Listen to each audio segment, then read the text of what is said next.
আরে মনি, একটু জল নিয়ে আয় তো। এই একদম মনি মনি করবে না তো, ভাল লাগে না আমার। বলছি দাদা বাবু গরম জল নেবে না ঠান্ডা জল নেবে? আরে গরম জল তোকে করতে হবে না তো কষ্ট করে, তুই ঠান্ডা জলই নিয়ে আয়। এই নিন দাদা বাবু ঠান্ডা জল। আরে তুই তো খুব ফাস্ট। হায় দইয়া। এই শোনো, কাল থেকে আর মনি আমাদের বাড়িতে কাজ করবে না। আরে কেন, কি হয়েছে? अबे साले আর দুদিন ধরে আমার দুটো প্যান্ট খুঁজে পাচ্ছি না। আমি ভালো করে জানি ওই আমার দুটো প্যান্ট নিয়েছে। আমি তো চুরি করিনি দাদা বাবু, তুমি বলো না। ও কি করে জানবে?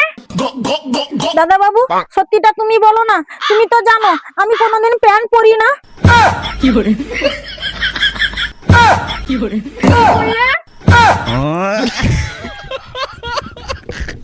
শালা জানো তোরা তো ও হচ্ছে ও হচ্ছে ও হচ্ছে ও হচ্ছে কি করলো, কার কি পরে না পরে সেটাই খেয়াল করে দিয়েছে।